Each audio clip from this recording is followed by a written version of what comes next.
నమః పార్వతీపదే హర హర మహాదేవ హర. 13 జూలై 2026 సోమవారం యొక్క దిన విశేషము మరియు పంచాంగము. దిన విశేషం ఏంటంటే ఈరోజు సాయంకాలం అమావాస్య వస్తుంది. అందుబాటులో శివాలయంకి వెళ్ళి నంది యొక్క కుడి చెవిలో మీకు ఏం సమస్య ఉందో ఆ సమస్య చెప్పుకుంటూ పరిష్కారం చెప్పమని చెప్పండి. దాని ముందర కొంచెం శనగలు బెల్లము పెట్టి నమస్కారం చేయండి.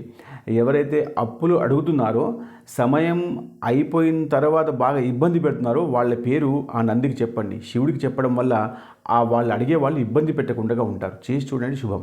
పంచాంగం ఏంటంటే స్వస్తి శ్రీ పరాభవ నామ సంవత్సరము ఉత్తరాయణము గ్రీష్మ ఋతువు నిజజ్యేష్ఠ మాసము. ఈరోజు బ్రాహ్మీ ముహూర్తము తెల్లవారి 4 గంటల 13 నిమిషాల నుంచి తెల్లవారి 5 గంటల 13 నిమిషాల వరకు. ఈరోజు సూర్యోదయము ఉదయం 5 గంటల 7 నిమిషాలకి, సూర్యాస్తమయము సాయంత్రం 5 గంటల 40 నిమిషాలకి. ఈరోజు తిథి బహుళ చతుర్దశి. ఇది సాయంత్రం 6 గంటల 20 నిమిషాలకు ఉంటుంది.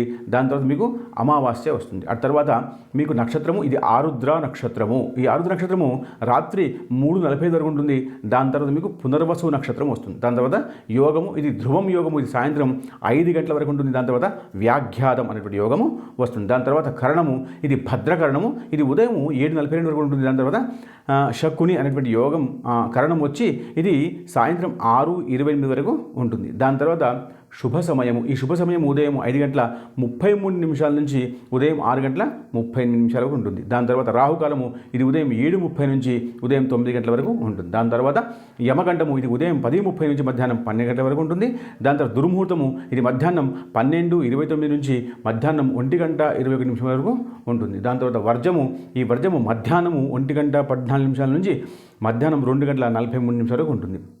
దాని తర్వాత అమృత ఘడియలు ఇది సాయంత్రం 6:27 నుంచి సాయంత్రం 7:56 వరకు ఉంటుంది. ఈ విషయాన్ని అందరికీ షేర్ చేయండి, లైక్ చేయండి, కమెంట్ చేయండి. శుభం.